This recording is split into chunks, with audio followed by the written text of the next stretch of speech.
Bonjour chers frères et sœurs, salut aux amis de l'histoire, ceux qui aiment la science historique. J'ai récemment présenté une institution importante de nos ancêtres africains, c'est-à-dire les alliances à plaisanterie. Aujourd'hui, je voudrais présenter une autre institution importante qu'on trouve chez les peuples akans. Cette institution est appelée jurement. Oui, c'est la tradition, c'est jurement. En langue tui, cela se dit ntam. En langue agni, cela se dit nda. Il est différent du nom de jumeaux nda, c'est différent. Et puis, en langue zma, le jurement se dit ndane. Alors, à quoi renvoie cette institution-là? C'est une courte phrase, mais qui rappelle un événement historique douloureux. Une courte phrase, mais qui rappelle un événement historique douloureux que le peuple a vécu. Et cette courte phrase, qu'est le jurement, quand le roi est intronisé chez les Akans, c'est ce jurement-là qu'il utilise pour prêter serment de bien gouverner le peuple. Et aussi, la notabilité utilise aussi ce même jurement pour prêter serment de fidélité au roi. Vous voyez? Et l'existence de cette institution qu'est le jurement prouve que en Afrique, l'histoire n'est pas seulement une transmission de mémoire. Et ceux qui ne connaissent pas ce type d'institution-là, ils veulent nier l'historicité de ce que les ancêtres africains ont fait. Ils disent non, ça c'est des trucs, c'est transmis par mémoire, il y a des déperditions, c'est pas vrai. C'est des histoires. Et non, ce n'est pas de l'histoire, mais ce sont des histoires. Mais non. Quand il y a un jurement qui est fait et qui rappelle cet événement douloureux-là, et que chaque fois qu'un roi est intronisé, ce jurement sert de serment. Est-ce qu'on peut oublier? On ne peut pas oublier. C'est pour ça que j'ai fait un article à cet effet pour dire que chez les Africains, l'histoire n'est pas seulement une transmission de mémoire, mais elle est comme actualisée, jouée régulièrement. Et donc les gens n'oublient pas.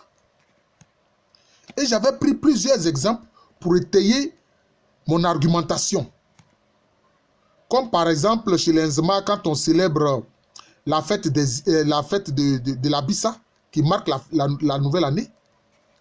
Mais chaque matriclant, chaque famille vient exhiber la découverte de ses ancêtres.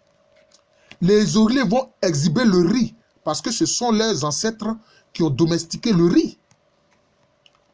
Les Ndouafo vont exhiber le feu et le chien parce qu'ils ont été les premiers à domestiquer le feu et à apprivoiser le chien, etc. Pendant la fête des Inyam chez les Agnis, mais les sièges des ancêtres royaux sont exposés. Et chaque année, ces sièges-là reçoivent des libations et de la nourriture. Et on dit le nom du roi, hein, à qui ce siège est attribué, et puis on fait la libation, et puis on donne à manger au siège. Dans ce cas, comme on peut oublier, on ne peut pas oublier. C'est pour ça que je dis que l'histoire chez les Africains n'est pas seulement une transmission de mémoire. L'histoire est réjouie. Voilà. Mais je vais présenter le jurement. Voilà.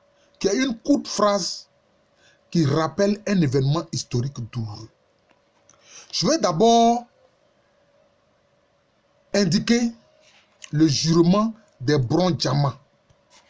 Vous connaissez les Bron-Diamants qui ont créé le grand royaume Bron-Diamant dans la zone de Bondoukou. Leur jurement se dit Mekantin. Ces mots-là renvoient à deux faits historiques. Bon, renvoie à la ville de Kong, à la cité de Kong. Parce que quand ils ont été vaincus en 1740 par la Confédération Ashanti, ils sont allés se réfugier à Kong. Et cet exil à Kong a été douloureux pour eux. C'est pour ça qu'ils disent Mekankpon, pour se rappeler la défaite de 1740 et leur exil douloureux à Kong. Mekantin rappelle aussi leur défaite de 1818 face encore à la Confédération Ashanti, où, durant cette guerre-là, qu'ils ont perdu le long d'un cours d'eau, d'un fleuve qu'on appelle Tin, mais beaucoup de Bron-Diamants ont été massacrés. Et beaucoup de membres de la famille royale ont perdu la vie durant cette bataille-là. Et certains ont été envoyés captifs à Koumassi, la capitale des Ashanti.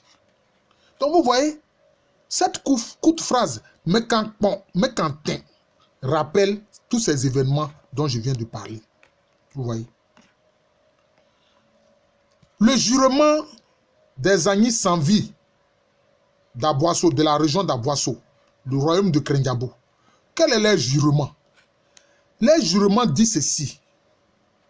Mekanfoué, Mekalakansan, Mekandaou. Qui veut dire, je jure par le samedi, par les 3 cercueils et par la cité d'Adaou. Cet événement-là est un événement douloureux qui rappelle la mort de 3 membres de la famille royale, 3 membres du lignage royal. Ce samedi-là, un samedi, ont perdu la vie. Et ils ont été inhumés à Daou, qui est, disons, le lieu où le roi et les membres de la famille sont inhumés. Donc, vous voyez, on ne peut pas oublier cela quand cela sert de jurement et qu'on utilise pour faire les serments. Quand le roi, le roi du sans-vie est intronisé, il prononce ce jurement-là par serment en disant qu'il va gouverner son peuple de la très bonne façon comme ses ancêtres royaux l'ont fait. Et alors, à leur tour, les chefs de ces différentes unités militaires et politiques aussi prêtent serment devant le roi, un serment de fidélité en prononçant ce jurement-là. Le troisième exemple que nous pouvons donner, c'est celui des Ashanti, le jurement des Ashanti, qui se dit Mekantam Kessimiensan. Mekantam Kessimiensan, c'est-à-dire je jure sur les 3 jurements. Je jure sur les 3 jurements parce que ces 3 événements douloureux que le peuple Ashanti a eu à subir, qu'ils ont rassemblés par le terme Mekantam Kessimiensan. Vous voyez. Le premier, c'est la mort d'Osei Tutu, le premier roi des Ashanti, dont le corps n'a pas été retrouvé.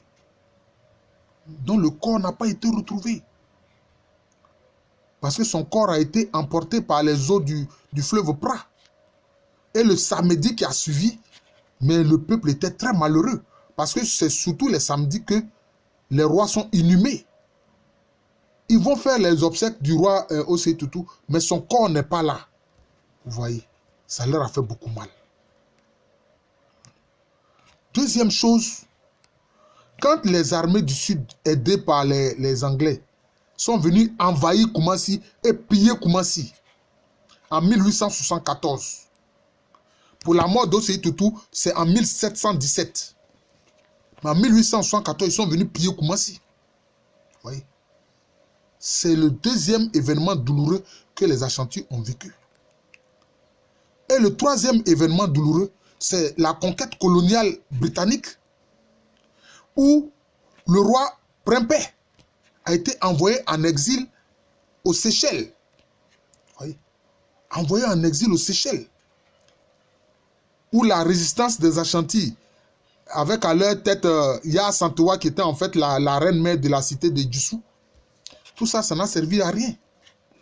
Et ils ont été conquis, colonisés par les Anglais. Cela leur a fait mal. Et ces événements-là sont rassemblés à travers le jurement. Mais quand le quatrième que je peux vous présenter, j'espère que je ne serai pas trop long, c'est le jurement des Dankira. Ils en ont plusieurs, mais je vais présenter celui-là. Qui se dit, vous savez que les Dankira, c'est le royaume Akan qui a dominé le XVIIe siècle. Voilà. Ça se dit, Mekan Dankira Maïn Bresso.